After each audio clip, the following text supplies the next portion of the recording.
श्री पवन गुप्ता जी का एक बार हम आप सब की ओर से बहुत बहुत अभिनंदन करते हैं। वह हमारे बीच में है। मैं उनको यहाँ आमंत्रित भी करता हूँ अपना उद्बोधन देने के लिए, आपको मार्गदर्शन देने के लिए। और ये उन्हीं के भारत की पहचान धर्मपाल जी की दृष्टि में उनके जो लेख हैं उनको भी ये मेरे लिए बहुत प्यार से लेकर के आए हैं। और महात्मा गांधी का एक पुनरावलोकन, मैंने कहा ये बहुत अच्छे लेखक भी हैं और वो सब कुछ होने से पहले मैंने कहा ना एक दैवी शक्ति से अनुप्राणित हैं और जो है दायरों से परे। मैं एक बार इनके इस उपहार के लिए भी ये ज्ञान उपहार लेकर के आए हमारे लिए। एक बार पुनः इनका पूरे पतंजलि योगपीठ परिवार की ओर से अभिनंदन करता हूं और श्री पवन गुप्ता जी को मैं आज के इस उद्बोधन के लिए आमंत्रित करता हूं। मैं स्वामी जी का अभिनंदन करते हुए अपनी बात रखता हूं। मैं दरअसल ऐसा कोई वक्ता नहीं हूं जो इतने बड़े समूह को संबोधन करे और मुझे ज्यादा सहज ये लगता है कि मैं अपनी बात करूं, मेरे अनुभव आपके साथ बांटूं। कुछ करीब 23 साल पहले मैं टेरी गढ़वाल के गांव में मैंने काम करना शुरू किया। लोगों के कहने पर ऐसे गांव थे जहां स्कूल नहीं थे और वहां के लोग चाहते थे, वो ये मानते थे कि मैं ये पैंट कमीज पहनने वाला आदमी, एक छोटी गाड़ी भी थी, तो ऐसे आदमी को देख करके मानते हैं कि ये पढ़ा लिखा होगा। तो ये मानते हुए उन्होंने मुझे कहा कि भाई एक स्कूल चला लीजिए हमारे गांव में, यहां स्कूल नहीं है, बच्चे को पढ़ने के लिए बहुत दिक्कत होती है। हम भी ये मानते थे कि पढ़ाई लिखाई का मतलब ABC क ख ग 1 2 3 से ज्यादा क्या होता है, स्कूली किताबें। तो हमने कहा ठीक है तो कर ही देंगे। तो हम लोगों ने शुरू किया। करीब साल भर में जब वहां की बूढ़ी महिलाओं से हमारी मित्रता हुई, शुरू में तो अच्छी अच्छी बातें होती है ना, मन की बात होने में टाइम लगता है, सहजता आने में समय लगता है। तो गांव का आदमी हमको मूर्ख समझता था और हम उनको समझते थे कि अनपढ़ हैं। तो दोनों औपचारिकता में बातें करते थे, ऊपर ऊपर की। साल 1.5 साल में जब मित्रता हुई सचमुच में, तब उन्होंने हमको कहना शुरू किया, बड़ी महिलाओं ने, बूढ़ी महिलाओं ने, कि तुम हमारे बच्चों को बर्बाद कर रहे हो, ये पढ़ा लिखा कर तुम हमारे बच्चों को बर्बाद कर रहे हो। फिर उन्होंने दूसरी बात कही, तुम गांव में काम करने आए हो और गांव वाला पढ़ करके शहर के लिए फिट होता है और शहर वाला पढ़ करके विदेश के लिए फिट होता है, और तुम बोलते हो कि तुम गांव के लिए काम कर रहे हो, गांव को तो तुम उजाड़ रहे हो। ये पढ़ा लिखा न घर का रहता है न घाट का रहता है। तुम पता नहीं स्कूल में क्या करते हो। ये लड़का दिन भर जो अपने को पढ़ा लिखा समझता है वो पैंट में हाथ डाल के घूमता है और हमको सोचता है कि हम पिछड़े हैं जो उसको रोटी खिलाते हैं और खुद कुछ काम नहीं करना चाहता। और ये लड़की जिसको तुम पढ़ाते हो ये नेल पॉलिश लगाना सीख जाती है, अब इससे गोबर में हाथ नहीं डलते।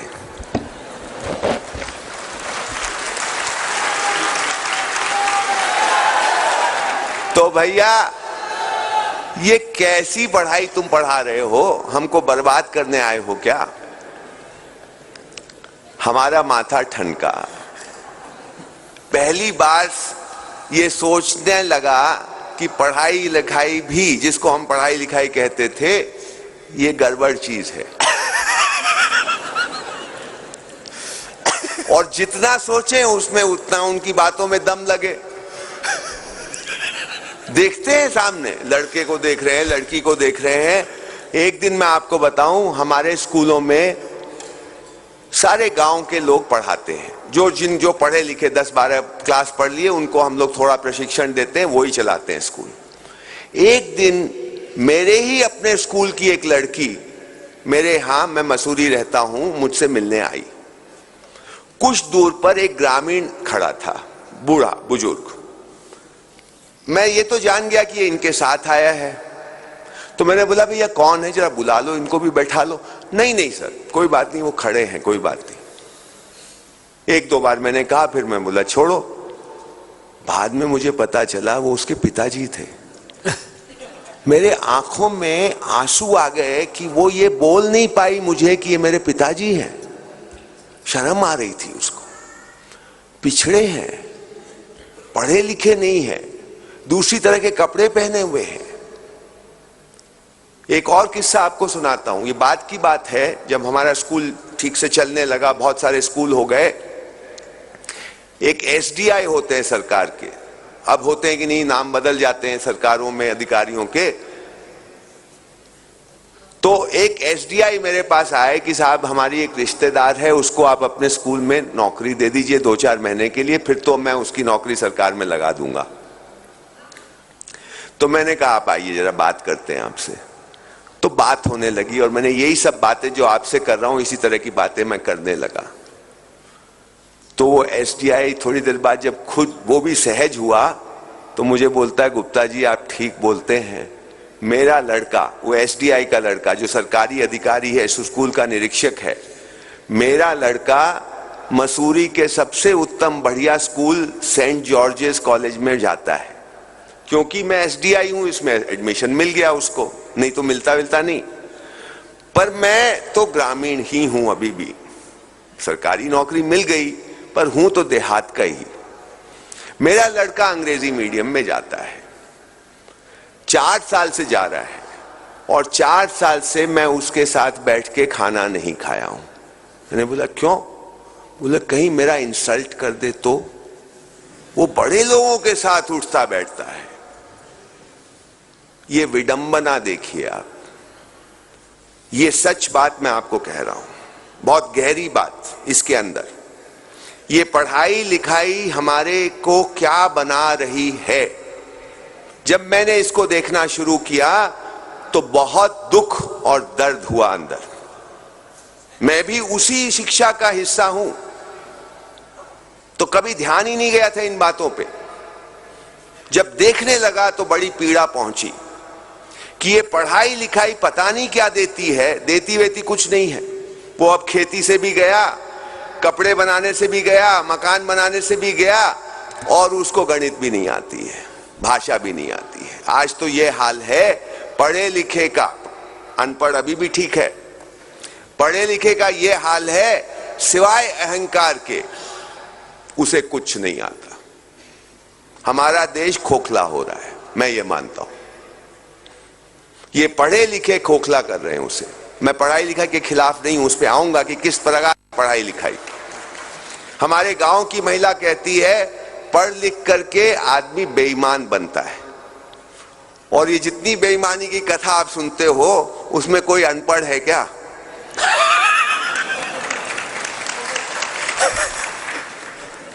जो जितना ज्यादा दिग्गज वो उतना ज्यादा शातिर, उतना बड़ा चोर।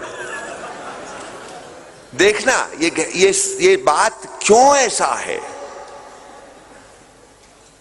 तो अब तो भैया मैं फर्क करने लगा हूं। एक साक्षरता अलग चीज है और शिक्षा अलग चीज है।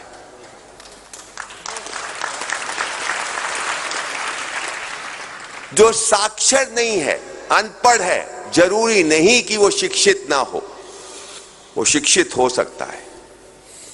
और जो साक्षर है जरूरी नहीं कि वो शिक्षित हो। तो ये भेद बहुत जरूरी है दिमाग में बैठाना। हम आजकल पढ़े लिखे को बोलते हैं कि ये शिक्षित है। पढ़ना लिखना कोई शिक्षा का मापदंड नहीं है। शिक्षा का मतलब समझदारी, जो लुप्त हो जा रही है। तो मैं फिर से उसी बात पे आता हूं, हमारी तो सारी शिक्षा मेरी तो यहां स्कूल शुरू करने के बाद शुरू हुई। तो जब महिलाओं ने ये शुरू किया बोलना, तो धीरे धीरे अक्ल आने लगी मुझे, और मैंने देखा कि ये पढ़े लिखे लोगों में सहजता गायब हो जाती है। ये सहज ही नहीं रहते। ये स्वामी जी जितना सहज है, ये अभी जैसे बात कर रहे हैं, मेरे से अलग बात करेंगे तो भी ऐसे ही बात करेंगे। ये यहां भी हंस देते हैं, कुछ मजाक कर देते हैं, पास में बैठेंगे तो भी कर देंगे। ये जो सहजता है, ये महत्वपूर्ण चीज है। हमारा पढ़ा लिखा पूरा समाज असहज हो गया है, अपने से कट गया है। वो अपनी भाषा बोलने में शर्माता है, अपनी बोली बोलने में शर्माता है, अपने कपड़े पहनने में शर्माता है। मेरे को पैंट कमीज से कोई परहेज नहीं है, मैं खुद भी पहनता हूं, लेकिन मैं इसलिए नहीं पहनता कि मुझे धोती या लुंगी पहनने में शर्म आती है। पर हमारे अधिकांश पढ़े लिखे को अपने कपड़े पहनने में शर्म आती है, अपनी भाषा बोलने में शर्म आती है। अपने रीति रिवाज का कोई भी काम, मैं अंधविश्वास की बात नहीं कर रहा हूं, कुछ भी काम अपने रीति रिवाज का करने में शर्म आने लगी। अपने से कट गए हम लोग पूरी तरह से। जो कुछ अपना है वो ठीक नहीं है। हमको अगर ठीक होना है तो किसी की नकल करना है। किसकी नकल करना है? वही जिन्होंने 200 साल राज किया है ना, या उनके पोते पड़पोते।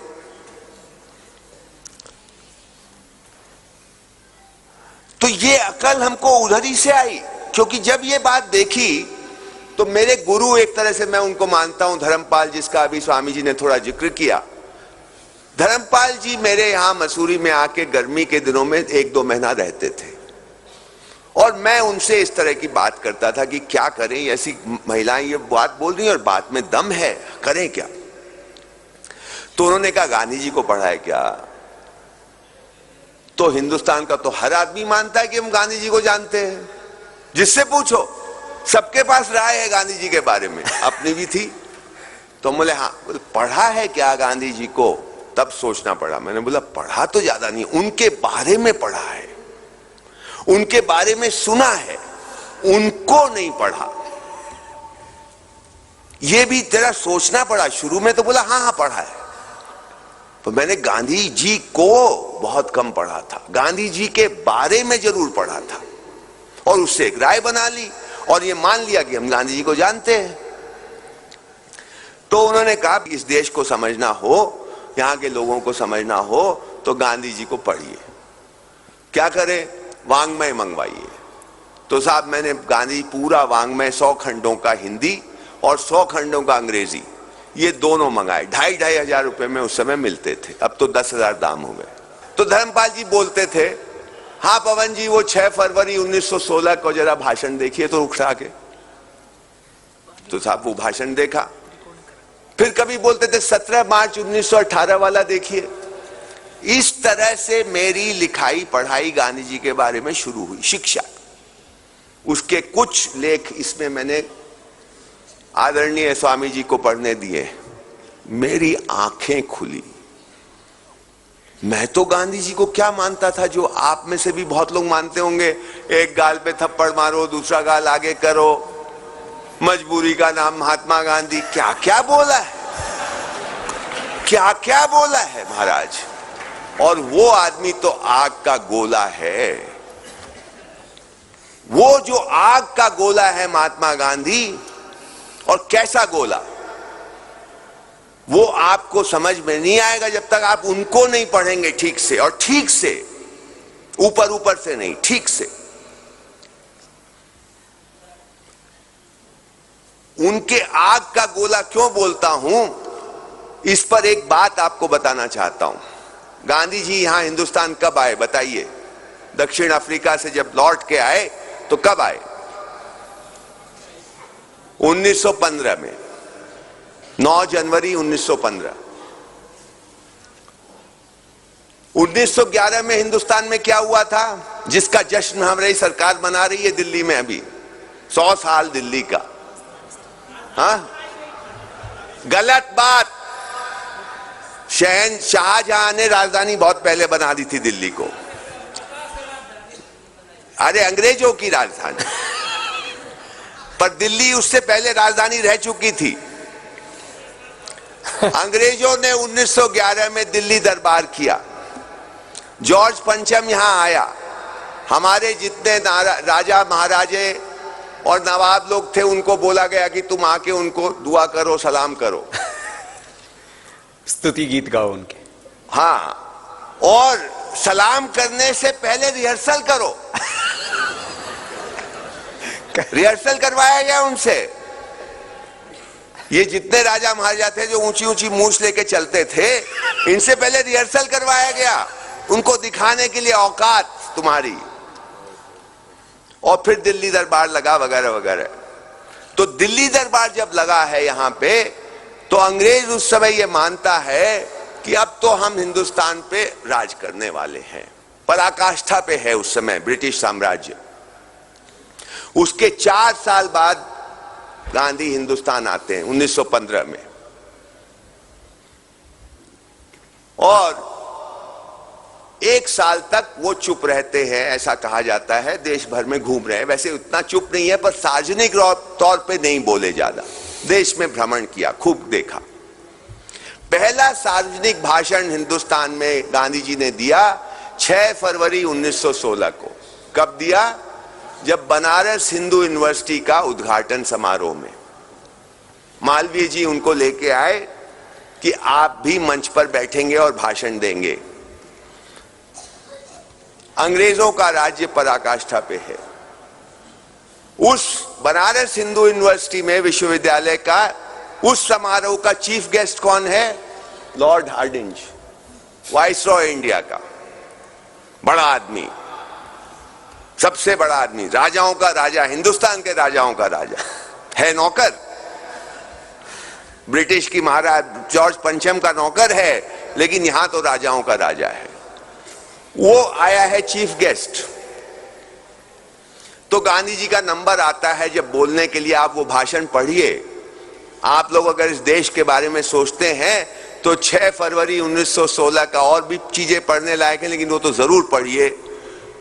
गांधी जी कहते हैं, पहली बात तो ये, मंच पर आते हैं और बोलते हैं, अगर आप लोग इजाजत दें तो मैं हिंदी में बोलूंगा। उसके पहले जितने वक्ता अंग्रेजी में बोले, और मैं ये जानता हूं कि आपको इसमें कोई आपत्ति नहीं होगी। ये गांधी जी के शब्द हैं। क्यों? क्योंकि ये जितने भी लोग मेरे पहले बोले, इनकी बात आपको हृदय को छुई नहीं है। ये अपनी भाषा में नहीं बोले। तो वहां जितने विद्यार्थी बैठे थे वो तो एकदम पागल हो गए, वहां जरूर बोलिए। उसके बाद गांधी जी कहते हैं, मैं आज इस सभा में देरी से पहुंचा। उनका स्टाइल देखो आप। मैं आज इस सभा में देरी से पहुंचा, उसके लिए माफी चाहता हूं। मैं समय का बहुत पाबंद हूं, आज मुझे देरी हुई, पर मैं ये वजह बताना चाहता हूं कि देरी क्यों हुई। लॉर्ड हार्डिंज हमारे बीच बैठे हैं, ऐसा बोलते हैं। इनको अपनी जान का खतरा है। तो पूरे बनारस शहर में नाकाबंदी है। मेरी गाड़ी जहां से मैं आ रहा था 10 बार रोकी गई, उसकी तलाशी हुई। इनको अपनी जान का खतरा है। जिस देश में, हमारे देश में शास्त्रों में लिखा गया है कि जिस राजा को अपनी प्रजा से जान का खतरा हो, उसके लिए तो मौत ही बेहतर है। पर लॉर्ड हार्डिंज तो मर भी नहीं सकते बिना उसकी इजाजत लिए। ऐसा कुली सभा में बोलते हैं। लॉर्ड हार्डिंज के बैठे हुए उनके मुंह पर उस समय यह चर्चा है कि अंग्रेजों से हिंदुस्तान का आदमी आंख से आंख, तो क्या बात है, 2 शब्द भी बोलने में उसकी जबान लड़खड़ाती है। उस माहौल में गांधी ये बात बोल रहा है। आज तो आप बोल देंगे, कौन सी बड़ी बात है। उस माहौल में बोलना बड़ी बात है। और उसी ने गांधी को महात्मा बनाया, मैं ऐसा मानता हूं। ये हिम्मत,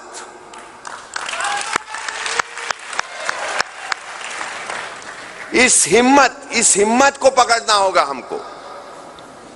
मैं आपको बताऊं, एक बहुत बड़े भारतवर्ष के प्रशंसक रहे हैं रोमा रोला, फ्रांसीसी थे, भारतवर्ष के बहुत बड़े प्रशंसक और प्रेमी। उन्होंने रामकृष्ण परमहंस पर लिखा है, उनकी पूरी जीवनी लिखी है, महात्मा गांधी की जीवनी लिखी है, विवेकानंद के बारे में लिखा है। हिंदुस्तान से जो भी यहां से बड़ा आदमी गया, चाहे वो रविंद्रनाथ ठाकुर हो या कोई भी हो, वो उनके यहां जरूर गया। सबसे बड़े प्रेमी वो महात्मा गांधी के हैं। तो उनका एक मित्र है, वो उनको जा जा करके बताता रहता है हिंदुस्तान के बारे में, उससे पूछते भी रहते हैं ये। तो वो बोलता है, वो मित्र रोमा रोला को, जो एक रोमा रोला का भारत, वो भी किताब पढ़ लेना कभी आप, ये हिंदी में भी आ गई, पूर्वोदय प्रकाशन ने छापी है, रोमा रोला का भारत 2 खंड में। मजा आ जाएगा पढ़ करके, पता चलेगा हिंदुस्तान क्या चीज है और यहां के नेता कैसे रहे हैं, अच्छे और बुरे दोनों। मतलब जैसे पंडित नेहरू के बारे में बोलते, भाई इससे बड़ा यूरोपीय तो मैंने यूरोप में भी नहीं देखा, रोमा रोला कहते हैं। तो खैर, तो अब ये साहब उस किताब में लिखा है कि ये जो मित्र हैं रोमा रोला के, ये बोलते हैं रोमा रोला को, मैं 1908 में भारत में आया और मैंने देखा भारतीयों की ये दशा है कि अंग्रेजों से थरथराते हैं, आंख से आंख नहीं मिला पाते और बात नहीं कर पाते। और फिर मैं 1918 में आया 10 साल बाद, और अब वो बोलता है, इस आदमी ने क्या जादू कर दिया, इस आदमी ने क्या जादू कर दिया। अब हिंदुस्तान का आम आदमी अंग्रेजों से आंख मिलाता है और उसको इंसल्ट करने की ताकत उसमें आ गई। सही है गलत है ये बात मैं नहीं जानता, लेकिन वो ऐसा कह रहा है कि ऐसा हो गया। और जब मैं इस बात को पढ़ा और 1916 का लेख पढ़ा BHU वाला, तो मुझे लगा हुआ होगा भाई। और वो ही लेख नहीं, उसके बाद फिर ईसाइयों की एक मिशनरी कॉन्फ्रेंस में गांधी जी जाते हैं और वहां क्या बोलते हैं आप पढ़िए, आपको मजा आएगा, हिम्मत बनेगी आपकी, आपका सीना चौड़ा होगा कि ये हमारे देश का आदमी रहा है ऐसा। तो मैंने ये जो बात धर्मपाल जी से की, अपनी बड़ी बूढ़ी औरतों की, तो धर्मपाल जी ने कहा गांधी जी को पढ़ लीजिए जरा। तो गांधी जी ये सब उसी दौरान हुआ। एक जगह महात्मा गांधी कहते हैं कि ये शिक्षा ने, जो अंग्रेजों की शिक्षा हमको मिली, उसने एक काम कर दिया, हमारे स्कूल और घर के बीच की दूरी बढ़ा दी। घर में एक बोली, स्कूल में दूसरी बोली, घर में जमीन पे बैठना, स्कूल में टेबल कुर्सी पे बैठना, घर में एक तरह का खाना, स्कूल में दूसरी तरह का खाना, घर में एक तरह के कपड़े, स्कूल में दूसरी तरह के कपड़े। ये जो विच्छेद हो गया घर और स्कूल के बीच में, इससे भारी नुकसान हो गया। इससे हमारे में हीन भावना आ गई, क्योंकि बच्चा जो स्कूल में होता है, अच्छा हो बुरा हो कुछ भी हो, उसको जरा ऊंचा मानता है और घर इस वजह से नीचा हो गया, गांव नीचा हो गया, भाषा नीची हो गई, पहनावा नीचे हो गया, माता पिता नीचे हो। ये हीन भावना मन में ग्रहण कर गई, एक ग्रंथि बन गई, और जैसे ही हीन भावना आती है आप नकलची बन जाते हो। आप किसकी नकल करोगे? जिसको आपने ऊंचा मान लिया, मान लिया, जाना वाना नहीं, मान लिया। आज अंग्रेजी हमारे देश में ऊपर मान ली गई है। भाई है क्या? जैसे हिंदी है वैसे अंग्रेजी है, जैसे भोजपुरी है वैसे अंग्रेजी है। बातचीत करते हैं ना, मेरी बात आप समझेंगे, आपकी बात मैं समझूंगा। इसीलिए तो भाषा बनी है कि हमारे भावों को, विचारों को, जो मेरे भाव विचार हैं वो आप तक पहुंचे, आपके भाव विचार मेरे तक पहुंचे, इसलिए भाषा बनी है। उसलिए लिखते हैं या बोलते हैं, पढ़ते हैं या सुनते हैं। बेसिक मुद्दा भाषा का है कि हमारे बात एक दूसरे तक पहुंचे, हमारे अर्थ एक दूसरे तक पहुंचे। अर्थ अलग होता है, शब्द अलग होते हैं। अर्थ भाषातीत है। अर्थ मेरे अंदर है, प्रेम मेरे अंदर है या नफरत मेरे अंदर है, उसको मैं एक शब्द देता हूं भाषा में, चाहे हिंदी में दूं, अंग्रेजी में दूं, बंगला में दूं, तमिल में दूं, तेलुगु में दूं। जो भाव मेरे अंदर है उसकी कोई भाषा नहीं होती, वो तो अर्थ है। तो इस अर्थ को व्यक्त करता हूं भाषा में, तो भाषा तो सब बहने हैं भाई, ऊंची नीची कैसे हो गई। और जब बंगाली और तमिल जब मिलते हैं तो उनको न बंगाली ऊपर लगती है न तमिल ऊपर लगती है, लेकिन जैसे ही अंग्रेजी आ जाती है ये सब नीचे बैठ जाती है, कुछ पता नहीं क्या हो जाता है। तो मैंने फिर एक खोज की, एक अनुसंधान किया कि जितनी अपनी किताबें हैं जो स्कूलों में पढ़ाई जाती हैं उनका विश्लेषण किया। कौन कौन सी किताबें, तमिलनाडु बोर्ड से शुरू किया, यूपी बोर्ड को देखा, उत्तराखंड बोर्ड को देखा, ये जो आरएसएस वाले स्कूलों में पढ़ाई जाती है उन स्कूलों की किताबों को भी देखा, फिर जो आईसीएसई जो अंग्रेजी मीडियम स्कूलों में पढ़ाई जाती है उसको भी देखा, और सीबीएसई की किताबों को भी देखा। और मैं आपको बताऊं, ऊपर ऊपर से फर्क है, अंदर में जो मूल्य हैं एक जैसे हैं। आपको उदाहरण देना चाहूंगा। तीसरी कक्षा की यूपी बोर्ड की हिंदी की किताब में क्या लिखा है, हिंदी भाषा की किताब में सरोजिनी नायडू पे एक चैप्टर है, उसमें बोलते ही है, वो किताब बोलती है, कौन पढ़ रहा है तीसरी कक्षा में, 8 साल उम्र का बच्चा, गांव का बच्चा भी, शहर का बच्चा भी। और गांव का यूपी का बच्चा घर में क्या बोलता है भाई, भोजपुरी बोलेगा, अवधी बोलेगा, कुछ और बोलेगा। वो क्या पढ़ रहा है, सरोजिनी नायडू बहुत होशियार थी, 5 साल की उम्र में अंग्रेजी में सुंदर कविता लिखती थी। ये कौन पढ़ रहा है, 8 साल का अवधी बोलने वाला बच्चा, जो बेचारा हिंदी भी ठीक से नहीं बोल पाता है। वो क्या पढ़ रहा है, 5 साल की उम्र में सरोजिनी नायडू बहुत होशियार थी, 5 साल की उम्र में अंग्रेजी में सुंदर कविता लिखती थी। तो इसका तो जीवन गया, 8 साल का हो गया, अभी बेचारा हिंदी में भी कविता नहीं लिख पाता। आप क्या कर रहे हैं, दिमाग में क्या बैठा रहे हैं बच्चे के, हीन भावना।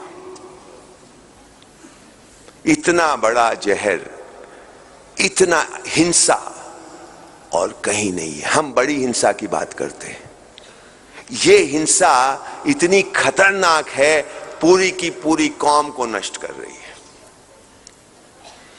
हमारा गांव का पढ़ा लड़का जैसे ही अपने को पढ़ा लिखा समझता है, सबसे पहला काम दतून छोड़ करके टूथब्रश लाना है। बढ़िया दतून होती है, हमारे यहां नीम नहीं है पहाड़ में, पर हमारे एक टिम्बरू का पेड़ होता है, टिम्बरू की दतून होती है, बहुत बढ़िया मानी जाती है। नहीं करते अब वो टूथपेस्ट आता है। हमारे जिस इलाके में मैं काम करता हूं, अब बच्चा पैदा करने की प्रथा पुरानी पारंपरिक बहुत सुंदर है, उस पर बहुत अध्ययन किया हम लोगों ने। आजकल जो अमेरिका में बहुत पैसे वाले लोग हैं, वो उस परंपरा से बच्चा पैदा कर रहे हैं जो हमारे यहां पहले से चली आ रही है। पर हमारे यहां की पढ़ी लिखी लड़की बोलेगी मैं अस्पताल जाकर बच्चा पैदा करूंगी कि मैं पढ़ी लिखी हूं। ये क्या हो गया है, हमारा विश्वास कहां चला गया है। तो हमने देखा कि ये सब अंग्रेजी इसलिए पढ़ रहे हैं, ये सब पैंट कोट इसलिए पहन रहे हैं, ये सब नकल इसलिए कर रहे हैं, हमको आत्मविश्वास चाहिए। तो हमने देखा भाई आत्मविश्वास तो बढ़िया चीज है, पर ये आत्मविश्वास के नाम से क्या हो रहा है। तो बात समझ में आई, नहीं भाई, ये आत्मविश्वास में भेद करो। एक होता है निरपेक्ष आत्मविश्वास और एक होता है सापेक्ष आत्मविश्वास। सापेक्ष आत्मविश्वास कैसा है, जो डगमग करे, आप मेरे से अच्छी अंग्रेजी जानते हैं तो मेरा विश्वास डगमग, आप मेरे से कम अच्छी अंग्रेजी जानते तो मेरा ऊपर आपका नीचे, ये डगमग करता रहे। आपने मेरे से अच्छे कपड़े फैशनेबल पहने तो मेरा विश्वास डगमग, मैं आपसे ज्यादा फैशनेबल कपड़े पहना हूं तो मेरा ऊपर आपका डगमग। ये हुआ सापेक्ष आत्मविश्वास, तुलना पे आधारित। निरपेक्ष क्या है? मैं सहज हूं, मैं जैसा हूं अपने को देख लिया, ठीक हूं मैं आपसे प्रभावित नहीं होता। तो सापेक्ष आत्मविश्वास प्रभावित होता है, निरपेक्ष आत्मविश्वास सहज रहता है, और अगर होगा तो क्या होगा? प्रभावित नहीं होगा, प्रेरित होगा। मैं स्वामी जी से प्रेरित हो सकता हूं तो नकल नहीं करूंगा इनकी। प्रेरणा में नकल नहीं भाई, प्रेरणा तो कोई ऐसे गुण की होती है जिसको आप अपने अंदर बैठाओगे और फिर वो फैलेगा आपके हिसाब से। हिम्मत की नकल क्या करोगे? हिम्मत तो लानी पड़ेगी ना। स्टाइल की नकल कर सकते हो, स्वामी जी जैसे हंसते हो वैसे हंस सकते हो, पर वो जो प्रसन्नता की नकल कैसे करोगे भाई मेरे? वो प्रेरणा है। तो हमारी शिक्षा प्रभावित कर रही है, हमारी शिक्षा प्रेरित नहीं कर रही। ये चीजें हमको धर्मपाल और गांधी से समझ आई, और उसके बाद हमने अपनी शिक्षा को बदलना शुरू किया कि क्या करें। तो हमने स्थानीयता को लाया, क्योंकि एक बात और जो स्वामी जी भी बोल रहे थे और मैं उससे पूरी तरह सहमत हूं कि आपको अपने विगत से जोड़ाव करना पड़ेगा। विगत से, इतिहास से, अपने पुराने से आप अपने आप को जोड़ नहीं पाओगे तो आप कहीं के नहीं रहने वाले, आप बिन पैंदी के लोटे जैसे हो रहोगे। और इसके लिए आपको कहीं ना कहीं अपने को समझने का प्रयास करना पड़ेगा। तो हम लोगों ने इसकी चेष्टा की है अपनी शिक्षा के द्वारा, क्योंकि हमारी शिक्षा ने कुछ ऐसा कर दिया है कि हमको अमेरिका के बारे में पता करना है, हमको रूस के बारे में पता करना, फलां के बारे, हमारा संविधान कैसे बना बताया ना आपको। हमने हर जगह से प्रभावित होकर के बहुत कुछ सीखा। हमने इंग्लैंड का कॉन्स्टिट्यूशन पढ़ा, हमने अमेरिका का कॉन्स्टिट्यूशन पढ़ा, हमने रूस का पढ़ा, हमने फ्रांस का पढ़ा, और फिर कुछ बनाया हम लोगों ने। उसमें गांव को प्राथमिकता ही नहीं दी गई। उसका अगर मैं इतिहास आपको बताने लगूं कि किस तरह से ये बना है तो बहुत लंबा चला जाएगा, लेकिन उसमें गांव की कोई जगह नहीं थी। गांधी जी इसके बहुत ही दुखी थे इस बात से। उसके बाद बहुत जब उस पर बहस चली तो उसको कहीं थोड़ी सी जगह मिली बेचारे गांव को एक इकाई के रूप में, अदरवाइज नहीं थी वो जगह। तो कहना मैं ये चाह रहा हूं कि आप लोग, मुझे बताया गया कि पांच छह अलग अलग राज्यों से, ज्यादातर लोग 5 राज्यों से आए हैं, कुछ और भी जगह से आए हैं, और आप लोग एक तरह से कुछ ये लेके आए हैं, एक प्रेरणा लेके आए हैं कि इस देश के लिए कुछ करना है। बहुत बड़ी बात है, क्योंकि अपने लिए तो हर एक आदमी करता है, करना ही पड़ता है, पर उससे आप सुखी तो नहीं हो सकते। अगर आपको सुख की कुछ झलक, कुछ भनक चाहिए तो थोड़ा खोलना पड़ेगा अपने आप को, थोड़ा अपने को बड़ा करना पड़ेगा, अपने गांव तक, समाज तक, देश तक लाना पड़ेगा। जितना फैला पाओगे उतना और ज्यादा सुखी होगे। और आज जरूरत है, और आज मौका भी है। मैं पिछले 3-4 साल से यह अनुभव कर रहा हूं कि कुछ हो रहा है, कुछ बदल रहा है, जिसकी जरूरत तो बहुत पहले से थी, लेकिन शायद अब मौका आया है। 67 में कुछ ऐसा लगा था कि कुछ होगा इस देश में, होते होते रह गया। 77 में लगा था कुछ होगा, होते होते रह गया। उसके कारणों में मैं नहीं जाऊंगा, लेकिन इस बार ऐसा लग रहा है कि ये कुछ अलग तरह की बात हो रही है।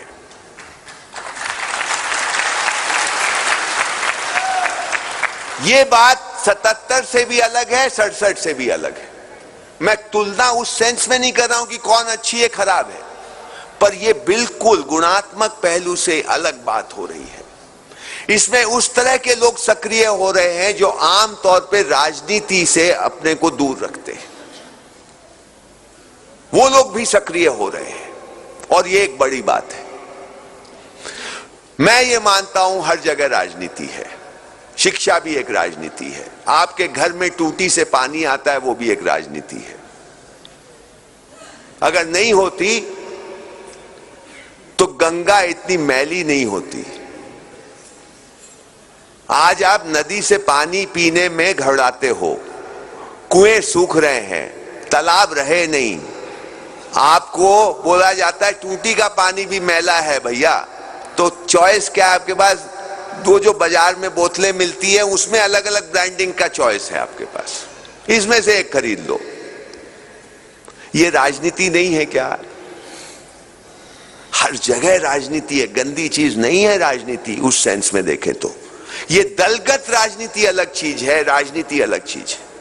हम राजनीति की बात कर रहे हैं, दलगत राजनीति को अलग रखो। राजनीति, नीति कभी बुरी नहीं बनाना, नीति को ठीक बनाना है, और उसका प्रयास हो रहा है इस देश में, ऐसा लग रहा है। इस देश को फिर खड़ा करना है। जो काम हमारे बुजुर्ग अधूरा छोड़ गए हैं, और वो अधूरा छोड़ गए और उसके बाद फिर रसातल में गया, हमको फिर से उसको उठाना है। इस देश की गरिमा को बनाना है, और वो तभी होगा जब हम अपने विगत से जुड़ेंगे। देखिए, एक और लेख इस किताब में है जो मैंने स्वामी जी को दिया है। कई बातों में मैं और एक अमेरिकन एक जैसे हैं, आप और रूसी एक जैसे हैं, आप अमेरिकन, रूसी, यूरोपीय सब एक जैसे हैं। सबको दुख होता है, सबको सुख होता है, सबको सम्मान अच्छा लगता है, सबको जब वो सचमुच में दूसरे को सम्मान देते हैं उनको भी अच्छा लगता है। झूठ मूठ का सम्मान नहीं, पांव छुआ अंदर में घृणा है वो वाला नहीं। अंदर में सम्मान हो, आपको अच्छा लगेगा ही लगेगा, आपको मिले तो भी, आप दे तो भी। इसमें अमेरिकन और आप सब बराबर है। हम देहात का, शहर का, अनपढ़, पढ़ा लिखा सब बराबर है। लेकिन कुछ बातों में भारत का स्वभाव विदेशी स्वभाव से बिल्कुल भिन्न है। स्वामी जी जो मजाक करते हैं, यहां 5-6 राज्यों से लोग आए, सबको छू जाती है वो मजाक। यहां यूरोपियों को लाके बैठाओ, उनको समझ में नहीं आएगा कौन क्या मजाक कर रहे हैं। ये क्या है? ये कुछ ऐसी बातें होती हैं जो भारतीय स्वभाव से मिलती हैं। आपके घर में कोई बड़ा संकट आ जाता है, आप कैसे उससे निपटारा करते हो? अरे भाई, जो होना है हो गया, आगे बढ़ो, ठीक है, कोई बात नहीं, है ना। अपने लोग कोई भी संकट आता है किस तरह से उसका निपटारा करते हैं। यूरोपीय के घर में कोई संकट आता है, वो कैसे निपटारा करता है। ये बातें राष्ट्रीय स्वभाव से मेल खाती हैं। हर राष्ट्र का अपना अपना स्वभाव होता है, हर सभ्यता का अपना अपना स्वभाव होता है। पहले मैंने बात कह दी कि एक यूनिवर्सल और ग्लोबल भी होता है जिसमें हम सब एक हैं, परंतु इससे ज्यादा महीन बात है कि राष्ट्रीय स्वभाव भी एक होता है। हमारे यहां मुश्किल यह हो गई कि हमारे राष्ट्रीय स्वभाव के अनुकूल हमारा विकास नहीं हुआ है। हमारा विकास वैसे ही हुआ है जैसा पश्चिम में हुआ है, और इस चीज को हमको बदलना है। इसको हम अगर बदल पाए कि हमारा विकास किस आधार पे होगा, इसको हम एक तो पहले पहचान पाए और फिर उस हिसाब से चल पाए, तो बड़ी बात इस देश में हो पाएगी। क्योंकि मैं आपको बताऊं, ये देश में कहा जाता है कि 1857 में पहली क्रांति हुई। गलत बात है। इस तरह की बहुत सी क्रांतियां इस देश में होती रही है। कभी लोग चुपचाप नहीं बैठे अंग्रेजों के खिलाफ और किसी और के खिलाफ। 1815 में बैरकपुर कलकत्ते के पास हमारे सिपाहियों ने अंग्रेजों के खिलाफ बगावत की थी। अंग्रेज बहुत हिल गए, उन्होंने उसको दबा दिया किसी तरह से। 1818 में बेंटिक, लॉर्ड बेंटिक, उसने अपने आकाओं को उधर इंग्लैंड में एक पत्र लिखा है जिसमें लिखा है अब घबराने की कोई बात नहीं है, स्थिति संभल गई है। अब इस देश का पढ़ा लिखा आदमी हमारी नकल करने में लग गया है। तो जो पैसे वो भिखारियों को, सन्यासियों को देता था, अब वो नहीं देता पढ़ा लिखा भारतीय। अब उस पैसे को, बचे हुए पैसे को हमको खुश करने में लगाता है या हमारी नकल करने में लगाता है। तो अब काम हो गया। तो ये नकलचीपना जो हमारे पे आया है, शिक्षा के मार्फत आया है, इस नकलचीपने से हम निजात पाएं और हम अपने स्वभाव को पहचानते हुए अपना विकास करें। मेरे कहने का मतलब ये कदापि नहीं है कि जो कुछ हमारे रीति रिवाजों में है, परंपरा में है, वो सब ठीक है, बिल्कुल नहीं, ऐसा मैं नहीं कह रहा हूं। पर उसमें बहुत कुछ ठीक भी है। उसको पहचानो, उसके साथ नाता जोड़ो और उसको आगे बढ़ाओ। हम इसी का प्रयास कर रहे हैं हमारे काम के मार्फत। मैं बहुत लंबी बात नहीं कह करके, फिलहाल पहली मुलाकात है आपसे, यहां अपनी बात समाप्त करता हूं। और आपका बहुत बहुत धन्यवाद कि आपने इतने ध्यान से मेरी बात सुनी, और स्वामी जी का अभिनंदन कि उन्होंने मुझे मौका दिया। और ये मैं कहना चाहूंगा कि जो यहां हो रहा है, जो देश में हो रहा है, जिसमें एक अग्रणी भूमिका स्वामी रामदेव की है, ये एक बड़ा काम है। और इसमें अगर आप लगे हैं, भावना से तो लगे ही हैं, लेकिन थोड़ा इसमें और प्रयास भी करिए। इसमें यह भी प्रयास करिए कि ठीक है, अगले 10-15 साल तो मैं इस देश को समर्पित करता हूं। ऐसा कुछ प्रण लीजिए। ये लड़ाई,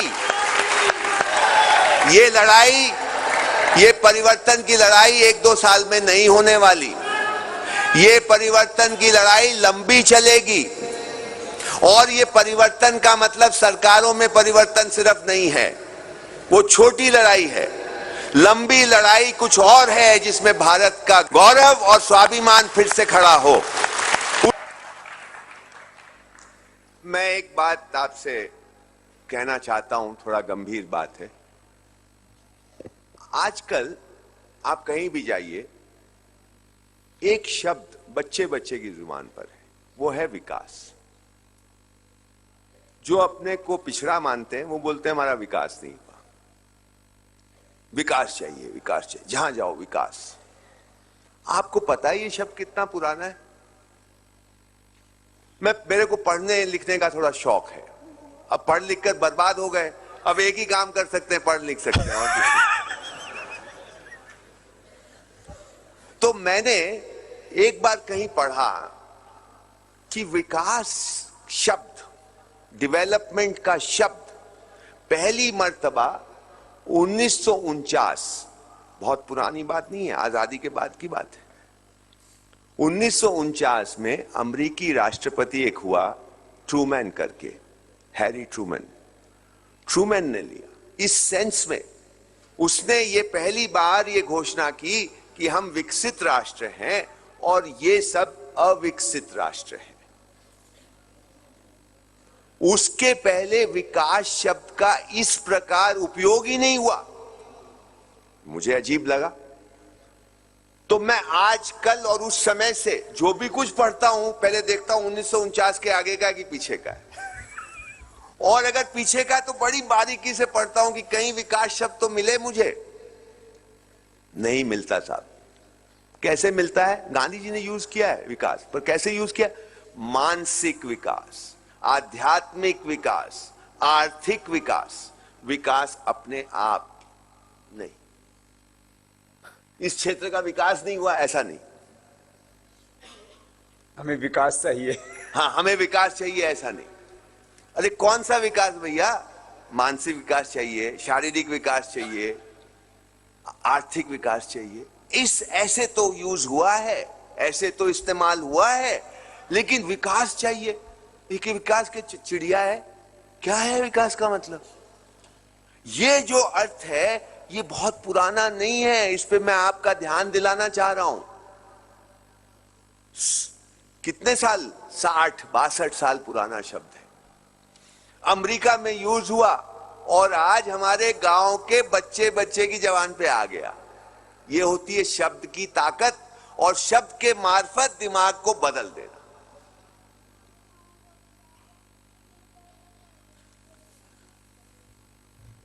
इस बात पे अगर आप गौर करोगे कि कितना बड़ा जंजाल है, कैसे हम इसमें फंस गए हैं, ये विकास का अर्थ क्या है मेरे लिए, ये आप ढूंढो जरा इसको। मैं इस बात को यहां विराम देके एक दूसरी बात पे आपकी ध्यान दिलाना चाहता हूं, क्योंकि मैं शिक्षक हूं ना, इसलिए वैसी बातें थोड़ी ज्यादा होती है मेरे से।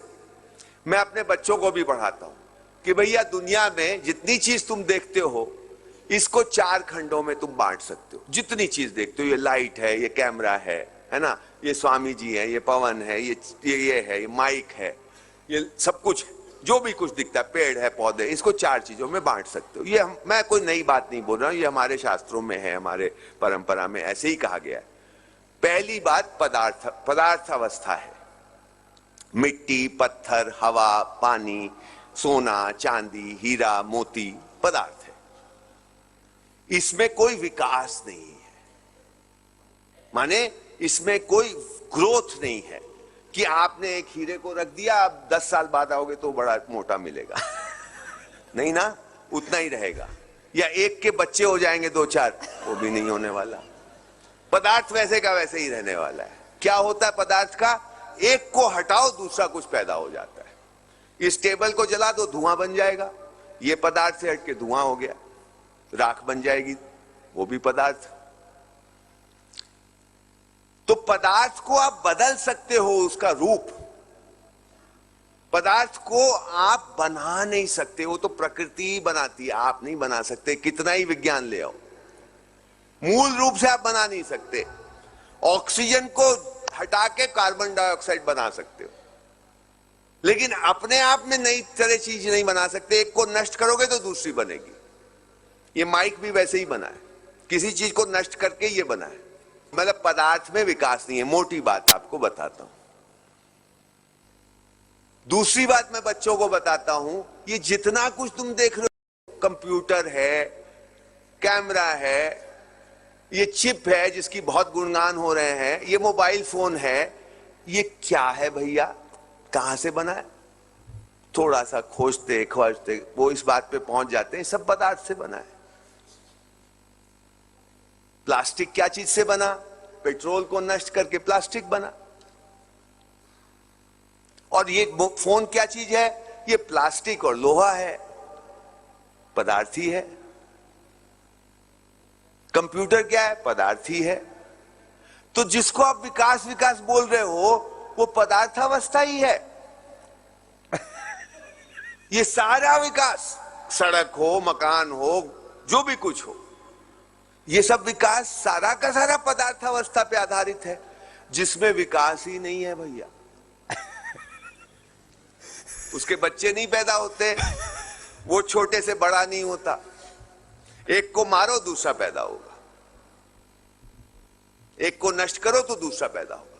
ये बहुत बड़ी बात है, मैं बहुत हल्के में बोल रहा हूं। ये कितना भ्रम फैलता है शब्दों से। विकास कैसे होगा? विकास, इसको नष्ट करोगे तो दूसरा बनेगा। एक बात ये समझ में आ जाए ठीक से सबको। दूसरी अवस्था कौन सी है पूरे अस्तित्व में? पेड़ पौधे, जिसको हमारे यहां प्राणावस्था कहा गया है। स्वामी जी उसके मास्टर हैं। प्राण ले, सांस लेना, सांस छोड़ना। तो सारे प्राणावस्था, सांस लेती है, सांस छोड़ती है, उसमें विकास है। छोटा पौधा बड़ा पेड़ बन जाता है, एक पेड़ के 1000 पेड़ बन जाते हैं। देखिए पते की बात, जहां प्राण है वहां विकास है, और जहां विकास है वहां 1 के 1000 या 1 के 100 और छोटे से बड़ा। हमारा शरीर भी वैसा ही है। ये पशु पक्षी में भी विकास है, लेकिन एक और बात है, ये जिंदा रहने के लिए कुछ भी करेगा।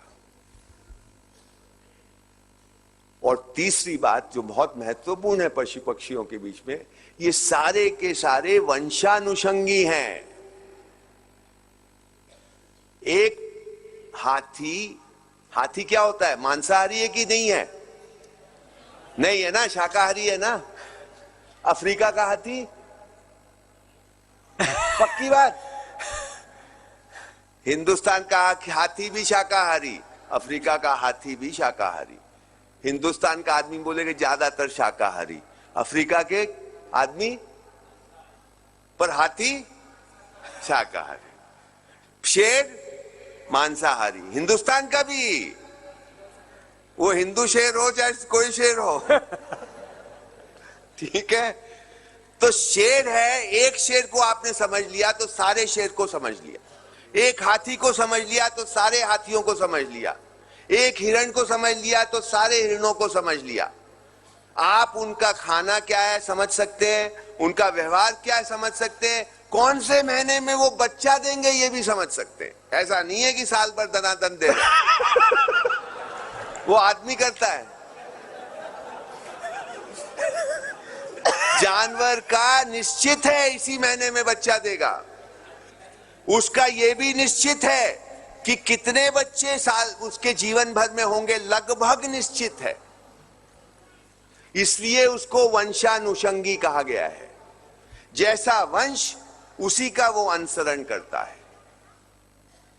ये बहुत महत्वपूर्ण बात है। लोग बोलते हैं, अंग्रेजी में आजकल पढ़ाते हैं, man is a social animal, और हमारे हिंदी में भी अब पढ़ाने लगे, मनुष्य एक सामाजिक प्राणी है। नकल करनी है ना हमको, तो हमारे यहाँ ये लिखा है कि जानवर वंशानुषंगी है, आदमी वंशानुषंगी नहीं है, वो नहीं पढ़ाएंगे। वो किसी डार्विन ने लिख दिया, वो हम पढ़ा रहे हैं। तो ये देख लीजिए, बहुत अपने छोटे बच्चे को भी समझा सकते हैं, बड़े को भी बता सकते हैं। किसी को, बहुत कम को पता है ये बात कि जानवर देख सकता है, हाँ ठीक बात है। जब तक जानवर को आप पालतू बना के बिगाड़ नहीं दोगे तब तक वो वंशानुषंगी है। हमने ऐसे कुत्ते देखे हैं कुछ शाकाहारियों के घर में, जो बेचारे शाकाहारी हो गए मार मार करके, है ना। उनका व्यवहार आप बदल सकते हो मार के, या तो वो जो होता है भाई, या तो भय दिखाओ या उनको पुचकारो। दो ही तरह से होता है ट्रेनिंग। ट्रेनिंग कैसे की जाती है? गलत करे तो मारो, अच्छा करे तो प्रशंसा करो, कुछ लड्डू दे दो। आर्मी में भी ऐसा ही होता है। तो मैं हमेशा बोलता हूं भाई, वो बोलते हैं हमारे यहाँ की शिक्षकों के लिए मैं प्रशिक्षण के लिए भेजता हूं। मैं प्रशिक्षण नहीं करता भाई, प्रशिक्षण जानवरों का होता है या नौकरों का होता है। हम तो समझदार बनाएंगे। तो जानवरों का प्रशिक्षण करके आप उनका व्यवहार बदल सकते हो, परंतु अगर आप बीच में हस्तक्षेप ना करो तो वो वंशानुषंगी है। उसके बाद चौथी श्रेणी आई आदमी की, मनुष्य की। अब मनुष्य बड़ा गड़बड़। अफ्रीका का मनुष्य है तो पता नहीं भैया कैसा होगा, अमेरिकन है तो पता नहीं कैसा होगा, हिंदुस्तानी है तो पता नहीं कैसा होगा। तीनों अलग अलग खोपड़ी के। और अगर एक ही परिवार में दो जुड़वा भाई, एक ने शादी की दूसरे की ही नहीं, कुछ पता नहीं, खाने का पता नहीं, एक मांसाहारी एक शाकाहारी है। जानवरों में ऐसा नहीं है। आदमी में कुछ है यहां पे कि वो या तो जानकर करता है या मानकर करता है। ये विकल्प हमको दिया हुआ है। तो रास्ते में रस्सी पड़ी हुई है, हमने मान लिया सांप है तो हम भाग जाएंगे या लाठी लाएंगे मारने के लिए, ठीक है। और सांप है और हमने मान लिया कि नहीं साहब रस्सी है तो कोई बात नहीं चले जाएंगे। तो हम क्या मानते हैं या जानते हैं या मानते, यही विकल्प है और कोई विकल्प ही नहीं है आपके पास। मनुष्यों के पास ये विकल्प हमेशा रहता है कि जानकर कर लो या मानकर कर लो, जैसा उसके हिसाब से आपका व्यवहार होगा। जानवरों के पास यह विकल्प नहीं है। एक तरह से कहें तो मैं तो कहता हूं भाई हमसे ज्यादा समझदार है। ये चारों अवस्थाएं मैंने आपको बताई। अगर पदार्थावस्था ना हो तो क्या पेड़ पौधे होंगे? क्या बताओ आप? नहीं होंगे ना। मिट्टी नहीं होगी, हवा नहीं होगी, पानी नहीं होगी, पेड़ पौधे कैसे होंगे? तो पूरी की पूरी प्राणावस्था पूरी तरह से पदार्थावस्था पे निर्भर है। उसके बिना वो चल नहीं सकती, हो ही नहीं सकती। परंतु उल्टा रिश्ता क्या है? प्राणावस्था पदार्थावस्था को क्या करती है? शोषण करती है या पोषित करती है? पेड़ से पत्ता गिरता है, मिट्टी को पोषित करता है या शोषित करता है? पोषित करता है, शोषण नहीं करता। पेड़ जमीन में लगा हुआ है, जमीन का शोषण नहीं करता, उसको और समृद्ध करता है, हवा को समृद्ध करता है, पानी को समृद्ध करता है। उस पर निर्भर है परंतु उसका शोषण नहीं कर रहा, उसको और समृद्ध कर रहा है। हवा, पानी, मिट्टी पेड़ पे निर्भर नहीं है पर उससे पोषित होती रहती है। ये निर्भर भी है और पोषित भी करता है। उसके बाद आया जीवावस्था, जानवर, पशु, पक्षी। अब अगर मिट्टी, पानी, हवा ना हो तो ये रहेंगे क्या? नहीं रहेंगे। पेड़ पौधे ना हो तो ये जिंदा रहेंगे क्या? एक भी नहीं रहेगा। तो ये दोनों पे निर्भर करते हैं, पदार्थावस्था पे भी निर्भर करते हैं, प्राणावस्था पे भी निर्भर करते हैं।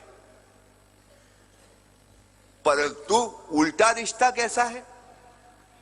ये उनका शोषण करते हैं या पोषण करते हैं? पोषण करते हैं। इनकी वृष्टि भी जमीन को पोषित करती है। बीट जो होती है चिड़िया की, वो कितने उसमें गुण होते हैं हमको पता ही नहीं। जब यूरोप के लोग दक्षिण अमेरिका में गए पहली बार, और दक्षिण अमेरिका बोलते, मैं तो कभी गया नहीं, कि भाई इतनी नदियां और इतने पेड़ पौधे हैं कि हिंदुस्तान से इस मामले में कम नहीं है वो। तो जब ये लोग गए, यूरोपीय लोग, वहां पे, तो वहां पे ऐसे ऐसे पेड़ थे जहां पे लाखों पक्षी पेड़ों पे बैठे हुए हैं, एक ही इतने बड़े उसमें। तो अगर लाखों पक्षी बैठेंगे तो जमीन पे क्या होगा? बीट ही बीट, बीट ही बीट। तो उसके पहाड़ हो गए। तो आपको पता है यूरोप के लोग सबसे पहला काम ये किए कि उस बीट के पहाड़ को खोद करके अपने जहाजों में भर के यूरोप ले गए, क्योंकि वहां की मिट्टी बड़ी घटिया मिट्टी। और एक बात आपको मजे की बता दूं, क्योंकि स्वामी जी के साथ बहुत सहजता हो गई है अपनी, तो इसलिए ऐसे बात कर पा रहा हूं। तो वो ले गए, बड़ा मजेदार किस्सा है पर सच किस्सा है। जब ले गए तो ये भर भर के ले जाते थे, तो जहाज के नीचे में रखते थे। तो जब जहाज जाते थे तो उसकी नमी और पानी उसमें लगता था बीट में, तो उधर मीथेन गैस बनने लगती थी। और उस समय बिजली का जमाना था नहीं, तो जहाज का कोई नाविक अगर लैंप लेके नीचे गया तो भक करके आवाज हो जाता था, धमाका, जहाज डूब गया। मीथेन गैस बड़ी भयानक होती है। कई बार तक तो इनको पता ही नहीं चला कि क्या हो क्या रहा है मामला। बाद में पता चला कि भैया वो उसकी वजह से हो रहा है, तो वो ले जाना तो जरूरी है। तो उन लोगों ने उसको पैक करके उसमें लिखना शुरू किया, स्टोर हाई इन ट्रांजिट। वहां से ये शब्द आज जो अंग्रेजी जानता है लड़का लड़की, वो सबसे ज्यादा सबसे पहला शब्द क्या सीखता है? शिट। शिट माने टट्टी। ये बड़ा फेमस शब्द हो गया आजकल अंग्रेजी जानने वालों के लिए। अंग्रेजी नहीं आती है हमारे देश के लोगों को, ये सब बहुत आता है। तो ये शब्द वहां से निकला, store high in transit, SHIT, वो उसका शॉर्ट हो गया। तो नाम की चीज होती है ये बीट। ये बीट जो होती है जमीन को समृद्ध करती है, पेड़ पौधे को समृद्ध करती है। कहना मैं ये चाह रहा हूं कि इनका रिश्ता आप देखिए, जीव जंतुओं का रिश्ता जमीन से, धरती से, हवा से, पानी से, पेड़ पौधों से शोषण का नहीं, पोषण का है। उसके बाद चौथी अवस्था आई मनुष्य की। मनुष्य इनमें से तीन में एक भी चीज नहीं रहे तो जिंदा नहीं रहेगा। अगर मधुमक्खी दुनिया में से खत्म हो जाए, अगर तितलियां दुनिया से खत्म हो जाए, तो हम सब मर जाएंगे, क्योंकि सारे पेड़ पौधे की जो प्रजनन क्षमता है वो ही खत्म हो जाएगी। उनकी वजह से होता है और हम उन पे निर्भर हैं। तो हम इन सब चीजों पे निर्भर हैं, पर हम इनको दे क्या रहे हैं? इनको पोषित कर रहे हैं कि शोषित कर रहे हैं? शोषित कर रहे हैं, और अपने को सबसे ज्यादा समझदार मानते हैं। ये जो शोषण हो रहा है, ये पिछले 300-400 साल में सबसे ज्यादा बढ़ा है। उसके पहले शोषण नहीं हो रहा है। हमारा देश तो पेड़ को भी पूजता था, गाय को भी पूजता था, जानवरों को भी पूजता था, पहाड़ को भी पूजता था, नदी को भी पूजता था। ऐसी संस्कृति थी। पूजने का मतलब है कृतज्ञ है भैया तुम्हारे। आज हम इन सब का शोषण कर रहे हैं। ये इसी को अगर एक नाम दूं, विकास, यही विकास है। इसको आप ठीक से समझिए। जो मैं लंबी बात कर रहा था, आपको लंबी लड़ाई लड़नी है, तो ये लंबी लड़ाई यही होगी कि ये विकास की परिभाषा को हम कैसे बदलें, सही करें। बदलना नहीं है, उसको सही करना है। विकास के मायने, विकास के मायने सही हो। मेरे एक मित्र हैं, स्वामी जी जानते हैं उनको, मैं उनको गुरुजी, उनको सब लोग गुरुजी बोलते हैं। वो वैसे योग गुरु नहीं है, धर्म गुरु नहीं है, वो दूसरी तरह के गुरु हैं, रविंद्र शर्मा जी। तो एक दिन मुझे फोन किया, मेरे पास हम लोग की बात हो जाती है हफ्ते में 1-2 बार। तो उन्होंने कहा, पवन जी गांव की कोई परिभाषा नहीं है, होनी चाहिए। हम बोले हाँ जरूर होनी चाहिए। तो उन्होंने बोला, मैं सोच रहा था गांव की परिभाषा ऐसी होनी चाहिए, गांव वो है जहां सबके भोजन की सुरक्षा है और सबके सम्मान की व्यवस्था है। ऐसी जो जगह है वो गांव। सबके भोजन की सुरक्षा है, सबके सम्मान की व्यवस्था है। कोई भी काम धंधा करने वाला आदमी हो, उसको सम्मान है, कोई छोटा बड़ा नहीं है। और वो जब बताते हैं तो लगता है शायद हिंदुस्तान ऐसा रहा होगा, शायद ऐसा रहा होगा।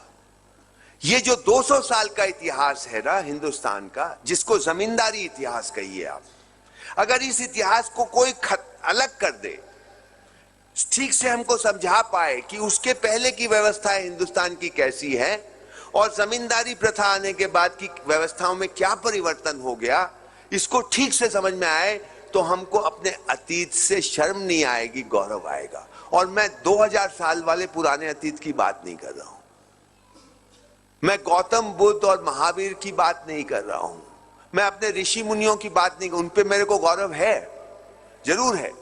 लेकिन मैं बोलता हूं 300-400 साल पुराना हिंदुस्तान भी गौरवमय है। 200 साल में सड़ांध आई है इस देश में, 200 साल में हम बदल गए हैं, 200 साल में हमारी स्मृति विस्मृत हो गई है, हमको याद नहीं रहा कि हम कैसे लोग थे। तो हमको वैसा गांव फिर से, स्वामी जी पूछ रहे थे कैसा विकास चाहिए, कैसा होना चाहिए, तो मैं कहूंगा ऐसा विकास जो हिंदुस्तान का रहा है, कुछ नई बात नहीं है। हर एक को खाने की सुरक्षा, भोजन की सुरक्षा, हर आदमी को पीने के लिए स्वच्छ पानी और हर आदमी को सम्मान, इसकी व्यवस्था हो जाए, भारत खड़ा हो जाएगा। या भारत खड़ा हो जाएगा तो ऐसा हो जाएगा।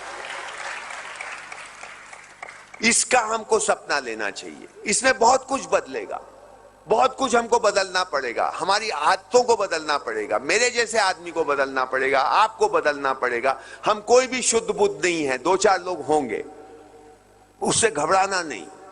मैं भी मोबाइल फोन यूज करता हूं, लेकिन मेरे मेरे कई गुरु हैं। एक बौद्ध परंपरा के सैमनोंग रिम्पोचे हैं, मैं कभी स्वामी जी को उनसे मिलाना चाहूंगा। प्रधानमंत्री थे तिब्बती सरकार के, हाल में वो उन्होंने रेजिग्नेशन दे दिया। मिले हैं मुझसे, वहां मिले धर्मशाला में। हाँ, तो कभी आपकी चर्चा होनी चाहिए उनसे, अच्छी, बहुत विद्वान, वेदों के प्रति भी उनका। हाँ, तो वो बोलते हैं कि ये सब को यूज करना है कोई बड़ी बात नहीं है, पर ये सोच के यूज करो कि कोई दिन छोड़ना भी पड़ेगा, छोड़ देंगे। ये इसको बहुत बड़ा मुद्दा मत बनाओ, इससे ग्लानि मत लाओ कि हम तो इसको यूज कर रहे हैं और हम बात कर रहे हैं कुछ और। जब छोड़ना होगा छोड़ देंगे, क्योंकि अभी तो हम फंसे हैं, ये व्यवस्था हमको फंसा रही है हर चीज में। हमको ऐसा बना दिया है जिसमें चलता नहीं काम। हमारे को ऐसा बना दिया कि मैं शुद्ध खाना खाना चाहूं तो स्वामी जी जब दुकान खोलेंगे तब देखा जाएगा, अभी तो नहीं मिलता मुझे शुद्ध खाना। मैं तो चाहता हूं भैया मुझे बिना फर्टिलाइजर और बिना पेस्टिसाइड का आटा मिल जाए, कहां से लाऊं? गांव मैं तो ले आता हूं, मैं गांव में जाकर ले आता हूं, लेकिन सब कहां से लाए? शहर में रहने वाला कहां से लाए? मुझे शुद्ध दूध ये चाहिए, सरसों का तेल चाहिए, कहां से लाऊं? तो चाह करके भी व्यवस्था ऐसी हो गई कि हम चाह करके भी अच्छा जीवन, सुंदर जीवन, स्वच्छ जीवन नहीं जी सकते। इसका मतलब ये नहीं है कि हम उसको जस्टिफाई करने लगे। छोड़ेंगे, जब जरूरत होगी हम छोड़ देंगे, लेकिन हम इसका विरोध भी करेंगे। इसमें दोगलापन नहीं है मेरे भाई, आपको पहचानना होगा। दोगलापन अलग है, मजबूरी अलग है। ये बेईमानी की बात होती है, भ्रष्टाचार की बात होती है तो बोलते कि आप में से बैठे हुए भी तो लोग घूस देते होंगे, ऐसा कहा जाता है। मैं बोलता हूं दो प्रकार का भ्रष्टाचार है। एक भ्रष्टाचार वो है जो मैं शोषण करके कमाता हूं लाखों करोड़ों अरबों, और अब तो पता नहीं कितनी गिनतियां गिना रहे। दूसरा भ्रष्टाचार, भैया बिजली दे दो, भैया पानी दे दो, लो 200 रुपए ले लो। ये दोनों भ्रष्टाचार एक जैसे नहीं है। एक मजबूरी में कर रहा है, एक मजबूरी में कर रहा है, उसको क्या करे, वो पहले से ही पिसा हुआ है। पॉकेट में 10,000 रुपए है तो भी पिसा हुआ है, 10 लाख है तो भी पिसा हुआ है, 200 है तो भी पिसा हुआ है। ये दोनों भ्रष्टाचार में भेद करिए। मैं इसको सही नहीं ठहरा रहा हूं, आप मेरी बात को गलत मत ले लेना, मैं इसको सही नहीं ठहरा रहा हूं, पर यह मजबूरी का भ्रष्टाचार और उस भ्रष्टाचार में भेद है। यह सही है ऐसा मैं नहीं कह रहा हूं। उसी तरह से हमको बारीक बारीक भेद करके इस देश को धीरे धीरे खड़ा करना है, दृष्टि ठीक रखनी है। कुछ गलतियां भी होंगी, होने दो, कुछ जानबूझ के गलतियां होंगी, कुछ बिना अनजाने में गलतियां होंगी, रहने दो। दृष्टि ठीक रहे, हमारी दृष्टि ठीक रहे और हमारी विफलताओं से हम परेशान ना हो। विफलताएं भी आएंगी। मैं 23 साल में बहुत बार विफल हुआ हूं मेरे भाई। ये शिक्षा का काम करते करते मैंने सैकड़ों प्रयोग किए हैं, उसमें से 20-25% प्रयोग सफल हुए हैं, बाकी विफल हुए हैं। धोखा भी हुआ, गड़बड़ भी हुई, सब कुछ हुआ, लेकिन फिर भी क्योंकि दृष्टि मुझे लगता है मेरी साफ है, उसी से मुझे ऊर्जा मिलती है। और सबसे बड़ी उपलब्धि इस काम में आपको होगी, आपकी अच्छे लोगों से मुलाकात होगी, आपकी स्वामी जी जैसे लोगों से मुलाकात होगी, आपको जिनसे प्रेरणा मिलेगी। प्रभावित नहीं होना, प्रेरित होना। ऐसे लोग मिलेंगे आपको जो आपको ऊर्जा देंगे, ये देश खड़ा हो। बातें बहुत सारी हैं और मैंने बहुत ये सब पढ़ के ना, क्या होता है, बात करता हूं तो वो मैंने कहा बकता तो हूं नहीं, चलती फिरती बात में बात करता हूं, और लोग जब प्रश्न करते हैं तो ज्यादा मजा आता है, तब मेरी बात मैं फिर सटीक कर पाता हूं। नहीं तो मुझे लगता है अच्छा ये कुछ छूट गया, इधर भी बता दूं, उधर कुछ, ये थोड़ा लड्डू इसको खिला दूं, थोड़ा मीसी की रोटी इसको खिला दूं, थोड़ा उसको कुछ और पता नहीं, उसको शायद नमकीन पसंद है, उसको वो खिला दूं, ये होने लगता है। धीरे धीरे सीख जाऊंगा, पर प्रश्न होता है तो ठीक बात होती है, उत्तर दे सकते हैं। मैं तो ये मानता हूं। देखिए, अपना देश दोगला हो गया है, दोगला, मुंह पे कुछ और अंदर कुछ और। ये हमारी बीमारी हो गई। आप बैठ जाइए, हमारी बीमारी हो गई। श्री अरबिंदो ने 1910 में लिखा कि सामाजिक दोगलेपन का यूरोप का कोई सानी नहीं है। क्या मतलब? वहां का अमेरिकन राष्ट्रपति दौड़ते दौड़ते चढ़ेगा, अपनी पत्नी के साथ हमेशा दिखाई देगा कि पता नहीं ये पति पत्नी कितने सुखी होंगे। हाँ, ये पब्लिक में, बाद में झगड़ा होता रहेगा, पब्लिक में ऐसे, पब्लिक में दौड़ेगा, कितना हेल्थी है, कितना स्वस्थ है, चाहे कैंसर से मर रहा हो,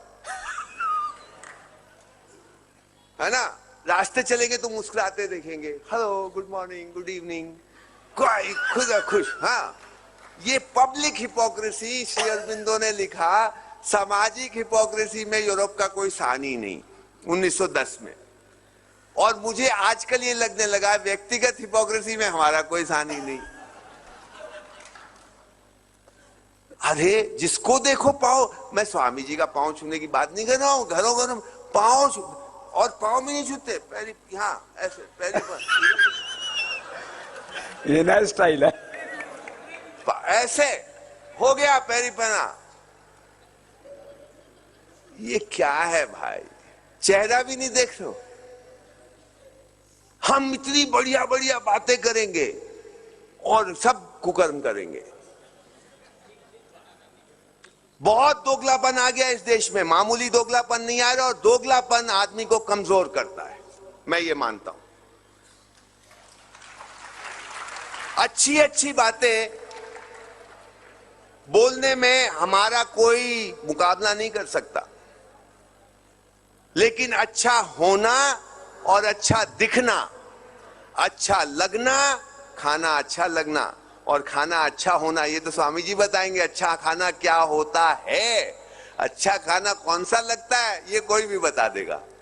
चटपटा खाना, मजेदार खाना लगता है अच्छा, होता नहीं। अच्छा दिखता है, होता अलग है। तो जब ये बात करें आक्रामकता की, मेरे सामने ये होने की बात कर रहे हैं। ये बात कर रहे हैं कि अपनी बात को समझो, जो सही है उसको समझो, उस पे टिके रहो। मुझे ऐसा लगता है, क्योंकि उस पे टिके रहना, हम टिकते नहीं भाई, हम फिसलू हैं, फिसल जाते हैं, चुकनी चुपड़ी बातों में फिसल जाते हैं। हम ना कहना भूल गए, हम हां में हां मिलाने वाले हो गए। गांधी जी की याद आती है बात, एक सभा में गए, लड़के लड़कियां बैठे थे, सबको असहयोग आंदोलन के लिए बोलते थे, छोड़ो स्कूल कॉलेज। कितने लोग छोड़ेंगे? सब हाथ उठा रहे हैं। अब हमने भी उठाया, स्वामी जी ने भी उठाया, तो राकेश जी बोले मैं भी उठा लेता, है ना। ये पूरी सभा उठा ली हाथ, दूसरे दिन उसमें से 80-85% फिर स्कूल कॉलेज में पहुंच गए। ऐसा होता था, उनको मालूम है ये बात। तो एक 5 साल की बच्ची को उन्होंने गोदी में उठाया, बोला बेटा खादी पहनोगी? बच्ची बोली ना। बोले इससे सीखो ना कहना, ना कहना सीखो, इस बच्ची से सच कहना सीखो।